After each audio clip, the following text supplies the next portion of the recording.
ओम सजात्म स्वरूप परम गुरु शुद्ध चैतन्य स्वामी ने नमः। समय सार जी कलश गाथा 144 में बता रहे हैं, यह ज्ञानी स्वयं ही अचिंत्य शक्ति वाला देव है और चिन्मात्र चिंतामणि है। इसलिए जिसके सर्व अर्थ अर्थात प्रयोजन सिद्ध है, ऐसा स्वरूप होने से ज्ञानी दूसरे के परिग्रह से क्या करेगा।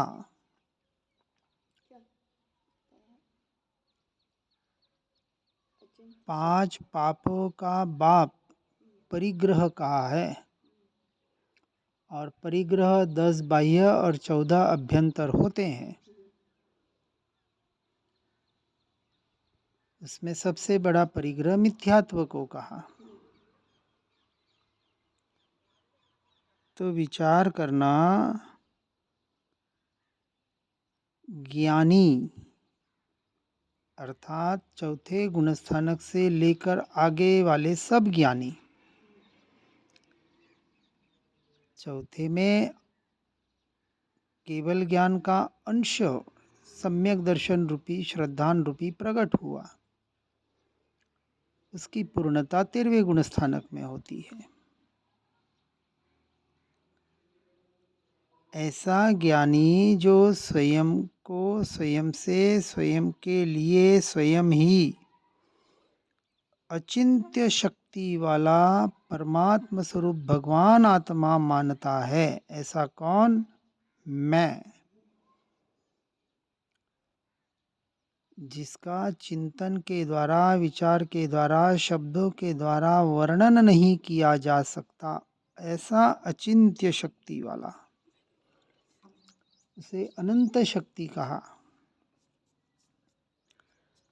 और कैसा है? तो चिन्मात्र चिंतामणि है। चिंतामणि रत्न,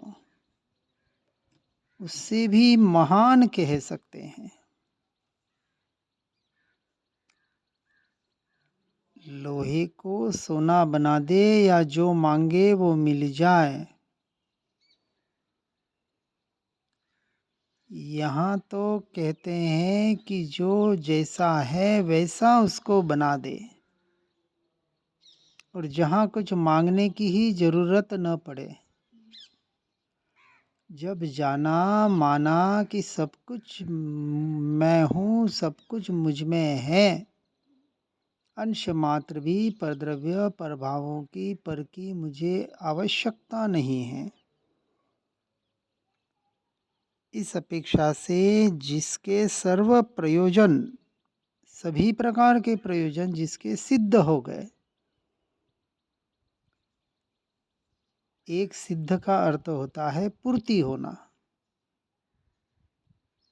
तो जिसकी सारे प्रयोजनों की पूर्ति हो गई, वो इसी क्षण सिद्ध समान है या नहीं है, विचार करें। और ऐसा मेरा स्वरूप होने से, किसका? भगवान आत्मा का। यहाँ मैं और मेरा का अर्थ आत्मा पर ही सीधा लगाना है, क्योंकि ज्ञानी उसे ही कहा जिसने मैं और मेरापना अपने स्वरूप स्वभाव में कर लिया, पर में नहीं, पर में बोले लेकिन माने नहीं। मान्यता तो स्वयं से स्वयं में, स्वयं के लिए स्वयं की। ऐसे जीव को, ज्ञानी पुरुष को, बाहर के और भीतर के भी इन 24 परिग्रह से क्या लेना देना? ऐसा जीव ही सच्चा अपरिग्रही है। 5वें में अणुव्रत, 6ठे में महाव्रत। अणुव्रत का अर्थ बाहर के परिग्रह छोड़ दिया ऐसा नहीं, भीतर के परिग्रह भी छूट गए पहले, बाहर के तो बाद में छट्टे में छूटेंगे पूरे, चौथे में मान्यता में टूटेंगे, पांचवें में आंशिक टूटेंगे और छठे में बाह्य अभ्यंतर पूरे छूटेंगे। इसलिए उसको निर्ग्रंथ कहा। ग्रंथियां, गांठें, मैं, मेरा, अपना, यही तो सबसे बड़ी गांठ है। अब ये गांठ अपने लिए बांधनी है, जो पर के लिए बांधी थी, पर मैं बांधी थी। रक्षाबंधन करते हैं ना, बंधने जा रहे हैं संसार में।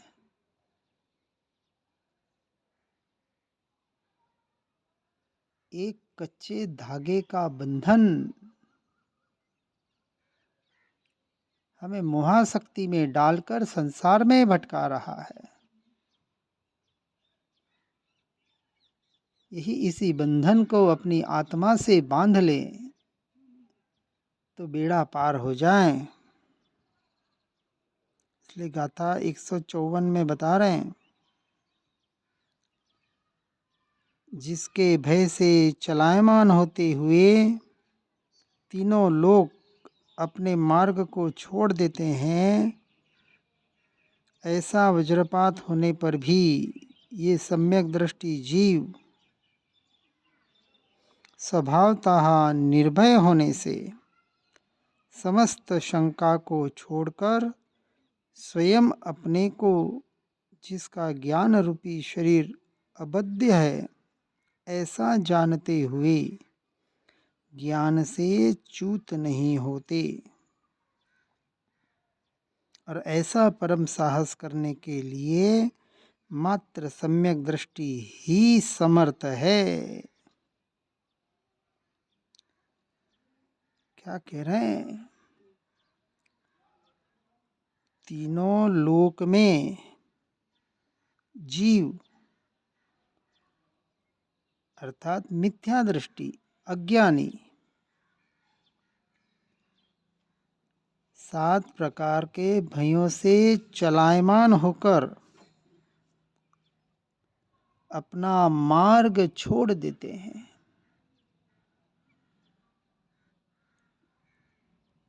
अर्थात ये भय जहां लगते हो, अरे इस मार्ग से जाओगे तो एक्सीडेंट हो जाएगा, मर जाओगे, ऐसा करोगे तो इस लोक में भटकना पड़ेगा, ऐसा करोगे तो परलोक में सुखी हो जाओगे, आदि आदि जो भय बताए जा रहे हैं जीव के भीतर, जो ये भय संज्ञा अनादि से पड़ी हुई है, जिससे वो इस मार्ग को, सच्चा मार्ग भी मिल जाए तो भय की वजह से उसको पकड़ नहीं पाते हैं। कोई आत्मा की, परमात्मा की शुद्ध निश्चय नहीं की बात बताएं और अपने कुल गुरु के पास जाए, साधु संतों के पास जाए और कहें वहां जाओगे तो भटक जाओगे, पाप का बंध होगा, ऐसा करोगे वैसा करोगे, कोई मंदिर को माने, कोई मूर्ति को माने, कोई नहीं माने, बाहर बाहर बाहर का भय दिखाकर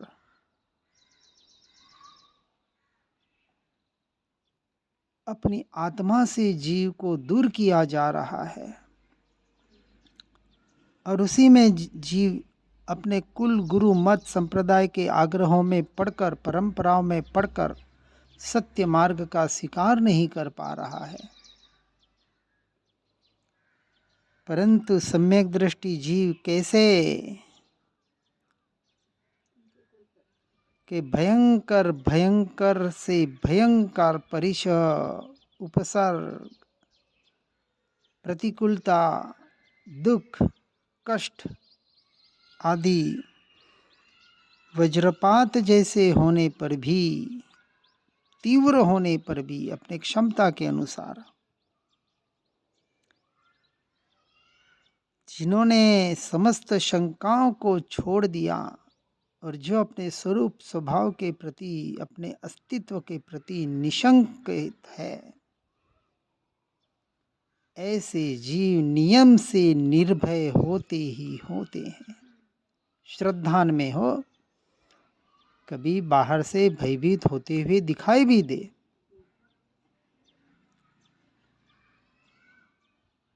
मिथ्या दृष्टि जीव सांप को सांप ही माने और भूल से सम्यक दृष्टि जीव रस्सी को सांप मान ले और बाहर से डरा हुआ नजर भी आ जाए, इससे अनुमान नहीं होता है सम्यक दृष्टि का। ये तो बाहर का श्रद्धान, यहाँ तो उस श्रद्धान की बात कर रहे हैं, अपने अस्तित्व के प्रति का श्रद्धान, अपने होने पने का श्रद्धान, पर द्रव्य पर भावों से भिन्न अनुभवन करने का श्रद्धान, पर से मैं मेरापना जिसने अपने श्रद्धान में जड़मूल से उखाड़ दिया हो, ऐसे जीव को सम्यक दृष्टि कहा।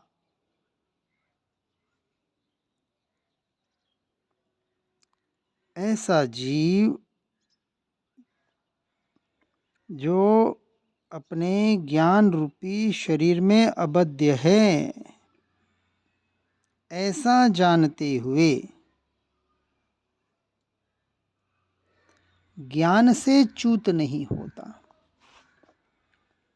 जो भी परिणाम हुए, परिणमन हुआ, उससे भेद ज्ञान करके अपने ज्ञान स्वभाव का आश्रय लेकर ज्ञायक की ओर बढ़ ही जाता है। अब यहाँ समझना, सम्यक दृष्टि अर्थात चौथे गुणस्थानक में भले एक दिन कम 6 महीना उसे आत्मा याद न आवे और अंतिम दिन याद आ जावे, 6 महीना पूरे होने के पहले, तो सम्यक दर्शन से नहीं गिरता है। जैसे श्री राम लक्ष्मण के शव को लेकर घूम रहे थे, आदिनाथ भगवान नीलांजना का नृत्य देखते देखते वैराग्य भर सभा में, कहने का अर्थ हो रहा है सब अपनी अपनी योग्यता के, तत्समय की योग्यता के अनुसार। जिस क्षण जो होना है उसी क्षण होना है, लेकिन जो अपने ज्ञान से च्युत नहीं होते, गिरते नहीं है, ज्ञान स्वभाव के श्रद्धान से अंश मात्र भी डिगते नहीं है, ऐसा दृढ़ श्रद्धान कि शरीराकार होते हुए भी मैं तो ज्ञानाकार ज्ञान शरीरी हूँ, मेरा अस्तित्व है, अरूपी और शरीरी भले कहने में आए, व्यवहार से शरीराकार कहा, लेकिन मैं ज्ञानाकार अपने आकार रूप हूँ। पर के आकार रूप ये तो कर्म के उदय से हुआ जाता है।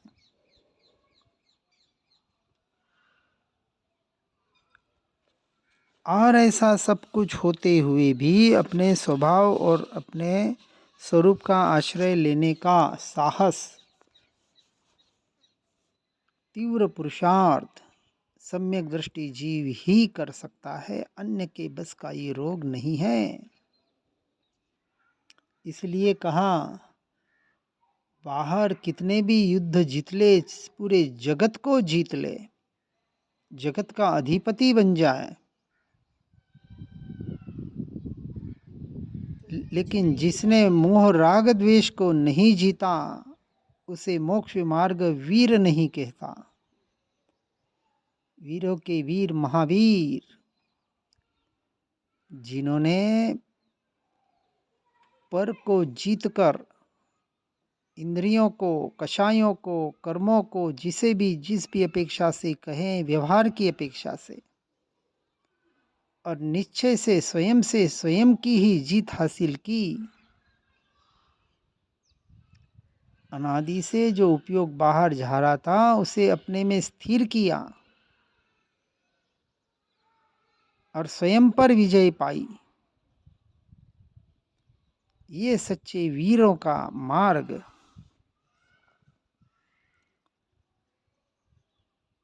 इसलिए आगे गाथा 168 में कह रहे हैं, इस जगत में जीवों के मरण जीवन दुख सुख सब सदैव नियम से अपने कर्मोदय से होते हैं।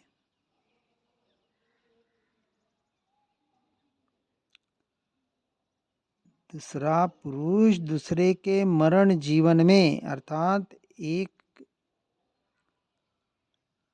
पुद्गल दूसरे पुद्गल के जीवन मरण में, सुख दुख में करता है, भोगता है, कर सकता है, ऐसा जो मानता है, मैं किसी को मार बचा सकता हूँ, मैं किसी को सुखी दुखी कर सकता हूँ, कोई मुझे मार बचा सकता है, कोई मुझे सुखी दुखी करता है, ऐसी मान्यता वाला जीव अज्ञानी है। उसे अपने ज्ञान स्वभाव का एहसास नहीं है, अपने अस्तित्व की यथार्थ श्रद्धान पहचान नहीं है। सुनना पढ़ना नहीं, हमें पता है, पता होना बात अलग है और उस रूप जीवन व्यतीत होना बात अलग है। यहाँ जीवन किस दृष्टि से, किस श्रद्धा के साथ जी रहे हो, ये बताने का प्रयास किया जा रहा है और उसे यथार्थ रूप से अपने को अपने लिए समझना है। कहीं हम अटक कर भटक तो नहीं रहे हैं।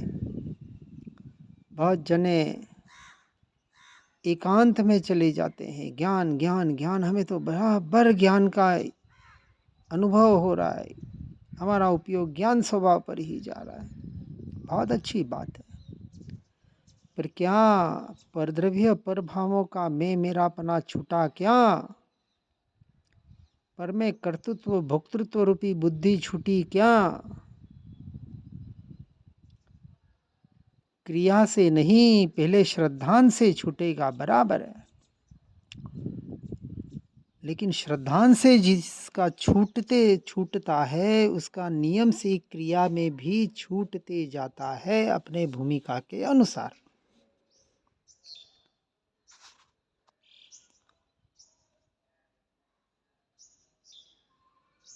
इसलिए इस अज्ञान को प्राप्त करके जो पुरुष पर से पर के मरण जीवन सुख दुख को देखते हैं, अर्थात मानते हैं, वे पुरुष जो कि इस प्रकार अहंकार रस से कर्मों को करने के इच्छुक है, वे नियम से मिथ्या दृष्टि है, अपने आत्मा का घात करने वाले हैं। पर के कर्तृत्व भोक्तृत्व में जो लगे हैं, उनकी बात कर रहे हैं। मैं नहीं करूँगा तो कौन करेगा, मैं नहीं जाऊँगा तो मेरा कौन करेगा, ये जो डिपेंडेंसी, ये आशा अपेक्षाएं इच्छाएं जिनकी अभी भी पड़ी हुई है, वो सारे मिथ्या दृष्टि नियम से क्या अहंकार का रस करके कर्मों को करने के इच्छुक है। वो मैं मेरापना पर में लगा रखा है। इसलिए हे भव्य जीवों, पर से मैं मेरापना हटाकर एकमात्र अपनी आत्मा में स्वरूप और स्वभाव में करने का प्रयास और पुरुषार्थ करें। इसी भावना के साथ ओम नमः सिद्धम।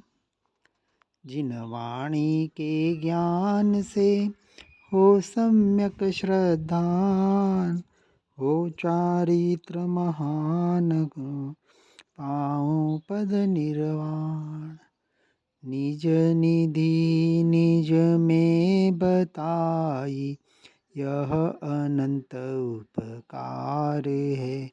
इसके लिए जिन वाणी माँ को वंदना शतवार है, वंदना शतवार है।